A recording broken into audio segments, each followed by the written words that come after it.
Ok, je voudrais faire un shiur sur Yom Kippour. Et le shiur a été parrainé pour la refoua shlema de Levi Yitzhak Ma'aravi ben Ilanit Rachel et pour la refoua de Marianne Bat Ruth. Voilà. Top. Pour parler un peu de Kippour, je voudrais parler d'Afka du jour qui précède Kippour. Erev Yom Kippour, à savoir demain, vendredi, ou quand vous écouterez cette vidéo dans une autre année, ce sera le Erev Yom Kippour de l'année que vous allez écouter. Je voudrais comprendre le statut de Erev Yom Kippour. Quel statut ça a le jour qui précède Yom Kippour? Très spécial, très spécial. Mode mouzar, mode mania en tout cas, c'est intéressant. Le Mishnah il ramène dans Siman Tav Resh Dalet, ici de Ilchot Yom Kippourim, si quelqu'un il fait un éder, je ne mange pas de la viande à part Yom Tov. Là, je mange de la viande Yom Tov. Quels sont les Yamim Tovim qui peuvent manger de la viande? Alors, tous les Yom Tov. Et Erev Yom Kippour, pourquoi? Des Belashon, Bene Adam, Ikre Yom Tov. Parce que Erev Yom Kippour s'appelle chez les gens Yom Tov. Il y a un statut de Yom Tov. Et donc, il peut manger de la viande Erev Yom Kippour. Et donc, on voit que Erev Yom Kippour, c'est pas Stam Erev Shabbat, Stam juste avant Shabbat. Non, ça, Ikre Yom Tov. C'est quelque chose d'important. Et j'imagine que vous avez tous à la tête tout de suite la Gemara dans Yoma qui dit que pas simplement que, comme je viens de dire, c'est Yom Tov, il y a une mitzvah de manger aussi. Qu'est-ce qu'elle dit la Gemara? De Taner Priya Barav Midifti. Le passage qui dit vous allez jeûner le 9e jour du mois de Tishrei. Et il demande la Gemara, le jeûne c'est le 9. Alors Be'asor Mitanim, c'est le 10. Et là, l'Omar Lecha, Kol Aochel Veshote Batchi'i. Tout celui qui mange le 9e jour, c'est comme si il a jeûné le 9e jour et le 10e jour. Donc, pas seulement que ça s'appelle Yom Tov, il y a aussi une chiyuv, une mitzvah, une grandeur énorme de manger le 9e jour et c'est considéré comme si tu as jeûné le 9e et le 10e jour. C'est énorme, c'est difla, c'est bête difla. Al-Kedekar, que j'ai vu dans le tour, il ramène dans Siman, le même Siman, Tavresh Dalet. Il ne ramène pas beaucoup d'histoires, le tour dans son pirouche, à part quand il ramène les comportements de son père, le Roche. Il ramène dans Sivan Tavresh Dalet une histoire sur cette halakha qu'il faut manger Erev Yom Kippour. Et il dit, mais vive midrash maaseh beshoter ha'ir she'amar le'avdo. C'est une histoire dans un midrash, c'est pas très courant à mon avis, avec un shoter, un policier ou un gouverneur qui dit à son serviteur, va me chercher un poisson très cher, ça coûte un zaouv, une pièce d'or, pour aller me chercher un poisson pour manger Erev Yom Kippour. Il est parti et il négocie avec le poissonnier, il lui donne le zaouf. Tout d'un coup vient un chayat, un couturier, et il dit non, moi je donne 5 zaouvim. Donne-moi à moi, il le prend. Alors le shoter était très énervé, il va voir le chayat, mais qu'est-ce qui se passe? Tu m'as pris le poisson, il était déjà dans les mains de mon serviteur. En plus, tu as payé 5 fois le prix, c'est pas normal. Alors comme ça le tour il ramène au nom du midrash. Le Khayat dit, bien sûr, je l'ai pris. Il est là. Comment tu veux que je l'achète pas? C'est obligatoire d'acheter. Afilo Beyoud, même 10 j'aurais donné pour ça. Pour manger dans un jour tellement important. Ça, c'est un jour important, on mange. Alors le shoter, il a entendu ça, il dit, oh, il a fait Asita, t'as bien fait.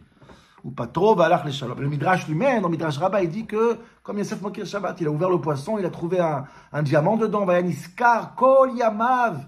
Toute sa vie, il a vécu de ce. Erev Yom Kippour, c'est pas Stam Erev Shabbat, je me répare à Shabbat. Il y a un statut à part. C'est nifla, c'est extraordinaire. Et ça, c'est bizarre. D'abord, je veux comprendre qu'est-ce qui se passe Erev Yom Kippour. Ça, c'est une chose. Deuxièmement, Bechlal, j'ai une halakha qui me contredit, ça a priori dans l'Eli Rabbah, dans le Shulchan Aruch, il ramène que, j'ai noté ici, le Shulchan Aruch, il ramène dans Tafkuf Saber Gimel. Siman Tafkuf Saber Ot Aleph. Il ramène comme ça, Matzati shelo yochal balayla yoter me'aragil de az lo to'ilo ata'anit. Quelqu'un qui prend sur lui de faire un jeûne. Le soir d'avant le jeûne, qui ne mange pas beaucoup. Sharioto motarot sheochel yishmor lo leyom ta'anito. Alors tout ce qu'il va manger, il va faire en sorte que le jeûne sera plus facile. Il aura le ventre plein.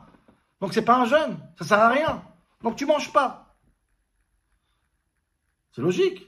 Et là, il y a une mitzvah Yom Kippour de manger, kol haochel, veshoté, jusqu'à la dernière minute. Mazé.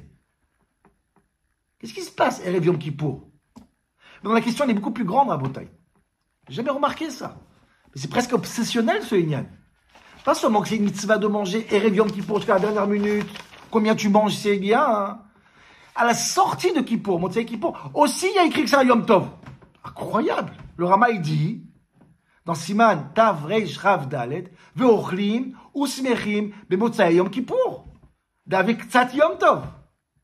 Mais qu'est-ce qui se passe? C'est quoi ce sandwich? Mange avant, mange après. Allô? Un jour, on ne mange pas dans l'année Midoraïta. Un jour. Ça va ici. Et s'il veut jeûner jusqu'à minuit, comme Rabbeinu Tam, il va avoir cette mahala, cette grande mahala de Yom Kippour, des malachim, plus loin encore, quelques heures. Mabaya, il veut commencer le jeûne plus tôt. Makara, mange avant, mange après. Et le Yom Tov, c'est avant, Yom Tov, c'est après. Makoresham. C'est bizarre ce sandwich. Mais on mode mouza, bemet chez mouza. Comment comprendre ce Inyan? En quelques mots, en quelques minutes plutôt, il faut un match sodatim tsum sur ça, parce que c'est une Nikuda qui demande beaucoup plus de mots, beaucoup plus de rava, beaucoup plus de iyun, beaucoup plus de temps. Mais le jeûne s'approche, il faut qu'on dise ça le plus concentré possible. Veidach zilougmor, essayez de chacun réfléchir à cette Nikuda, je pense qu'il est importante. À savoir, il y a un réflexe, il y a un ressenti, il y a un sentiment chez chacun d'entre nous que la perfection du juif en tant que juif, elle existe Kippour. À savoir, quand est-ce que je suis le plus juif possible dans ma vie, dans mon année? Évidemment, c'est Kippour. C'est là que je suis le plus juif possible. C'est là où mon intérieur spirituel est plus exprimé. Il y en a qui viennent une fois par an à la choule et on dit, bon, c'est ça le juif. C'est ça le juif, c'est là-bas que c'est le juif, c'est la vraie identité du juif. Mais à mon avis, Rabotai, c'est complètement faux. C'est complètement faux parce qu'il faut vraiment réfléchir différemment, mamage différemment. À savoir, Yom Kippour, c'est pas un but. Yom Kippour, c'est même pas un désir. Yom Kippour, c'est même pas une utopie. Yom Kippour, c'est une nécessité. Le but, c'est pas Kippour. Du tout. Je vais essayer d'expliquer ce égal. C'est quoi Yom Kippour? Yom Kippour, grosso modo, de manière générale, un grand nettoyage, j'ai envie de dire comme ça. Un grand nettoyage. Où t'es Artem Ifne Hashem, Kapara, Slicha, il nous pardonne. On nettoie, on se nettoie. Regarde, c'est intéressant qu'une des fois que le Kohen Gadol il rentre dans Kodesh HaKodashim, il rentre spécialement pour nettoyer le balagan qu'il a fait là-bas. Yom Kippour, c'est un grand balai, un grand nettoyage. Et dans le nettoyage Rabotai, prenez l'exemple du nettoyage, parce que c'est important. J'ai acheté une voiture, par exemple. J'ai acheté une voiture, une belle voiture. Et je la prends au car wash pour la nettoyer.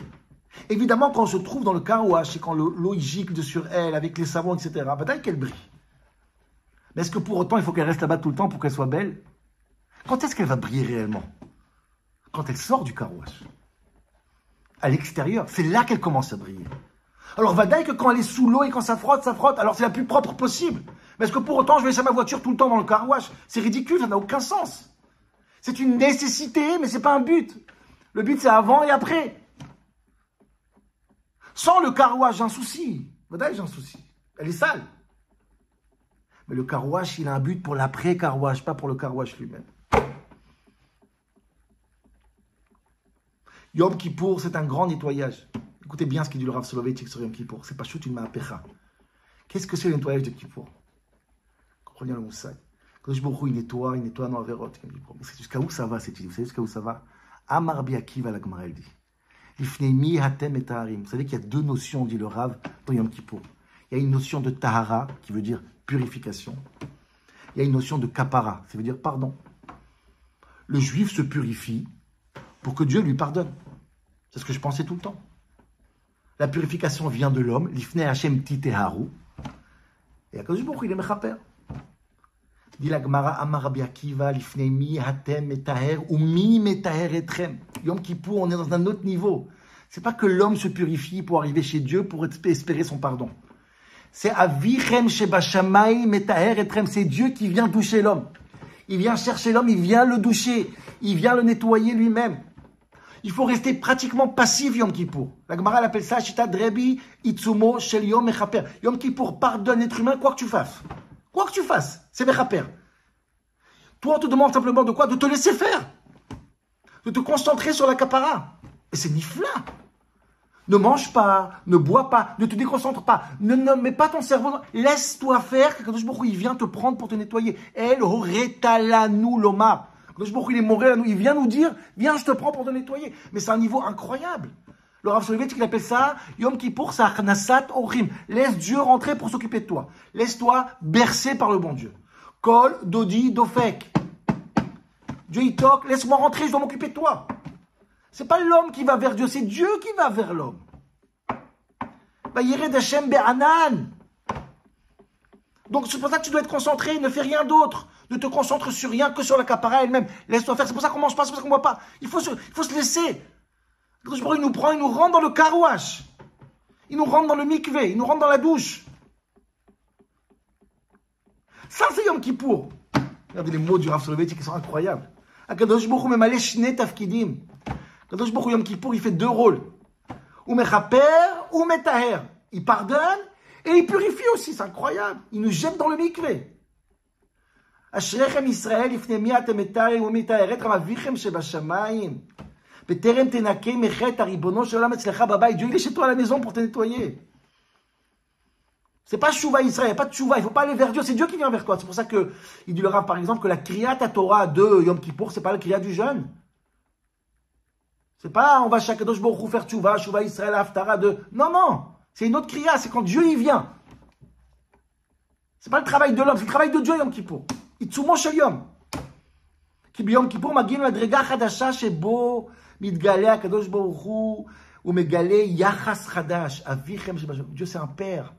L'Oel, c'est pas un Dieu. L'Oamelech HaYoshev, c'est pas un Dieu, c'est pas un roi. Et la Av Shebashamayim, c'est un père.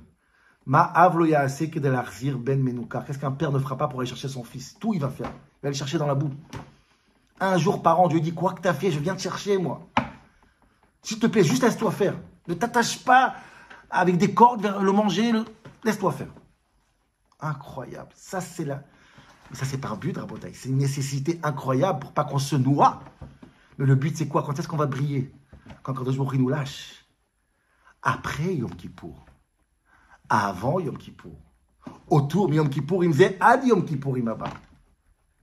C'est là que tu brilles. C'est là le Yom Tov. C'est incroyable. Yom Kippour, le Kohen, il rentre dans Kodesh HaKodashim. Kodesh HaKodashim. C'est incroyable. Il rentre dans le Saint des Saints. Mais qu'est-ce qu'il dit le piout? Emet ma nehedar. Emet ma nehedar. Qu'est-ce qui est magnifique? Qu'est-ce qu'il dit le piout? Emet ma nehedar haya bekohen gadol. Qu'est-ce qui est magnifique chez Gadol? Betseto mi bet kodesh hakodashim. Quand il sort du kodesh hakodashim. Beshalom belipega. Quand tu as fini ce bain-là que Dieu t'a... Et tu sors. Ton premier repas. Oh. Là, on voit à quoi a servi cette tahara. Et quand Kippour, il arrive jusqu'à la dernière seconde, on veut que tu manges. Pourquoi? Parce qu'on veut que tu saches c'est quoi le but. Le Rav Shimshon Raphaël Hirsch, il dit dans son parachat, t'es mort, c'est incroyable. Yom Kippour, c'est un jour de jeûne, pas plus. Tu peux pas prendre plus de jours de jeûne. Ilou, regardez les mots du Rav Shimshon Raphaël Hirsch, ils sont magnifiques. Ilou a Yom Kippourim bitou le rayona elili shel piyou sa'el azem. Que tu crois c'est Yom Kippour, c'est quoi? Yom Kippour, c'est un travail pour calmer un Dieu qui est énervé. C'est Elili, c'est idolâtre de penser comme ça. Ça serait le cas. Pour calmer la colère de Dieu. C'est mieux de jeûner 2 jours. Commence le jeûne plus tôt, finit le jeûne plus tard. Mais pas du tout. Dit le Rav Shimshon Raphaël Hirsch, le jour de Kippour, c'est quoi le jeûne? Il a un jour, 25 heures, où tu dois te concentrer sur la kapara, te laisser faire. Mais attention, exactement là, si tu restes dans le bain après, le bain il refroidit, il devient sale. Excuse-moi du terme. C'est bidiouk 25 heures. Et là, tu sors. Et là, on voit si tu brilles. Là, on voit que ton Kippour, il a marché ou pas. Donc, le juif parfait, c'est pas le juif de Kippour. C'est le juif de la seconde avant Kippour et la seconde après Kippour. Le Yom Tov, quand est-ce qu'on brille? Le Yom Tov, quand est-ce qu'il est? Il est quand il l'air echol lachmecha besimcha, le minute après Kippour. Le premier repas d'après Kippour. Kol haochel b'tziit, celui qui mange le 9e jour. Tu manges bien, tu manges comme un juif, il mange le 9e jour. Alors là, tu as compris le Kippour. Alors c'est comme si tu as jeûné le 9 et le 10 et le 11 et le 12. Et toute cette année, c'est un bon jeûne. Et le jeûne, il est plus tu manges, plus tu jeûnes. C'est incroyable, c'est nifla. C'est nifla. Ça, Rabotai, je pense, c'est l'idée qu'il faut se comprendre sur le Omek de la Avoda de Yom Kippour. N'oubliez pas. Emet Maneheda. Ton étoile, elle brillera réellement. Quand est-ce qu'on voit qu'elle brille, ton étoile? À la seconde où Kippour il sort. Laissez-vous faire Yom Kippour. Profitez de ce moment intense, magnifique, matok, extraordinaire. C'est nifla, c'est nifla. Et qui veut rester dans le bain toute sa vie? Betzeto, qui besimchat et tseun, Yaakov alach edarko. Et c'est là qu'on voit Bémet si ton Kippour il a marché. Si la kapara elle a marché, si la tara elle a marché.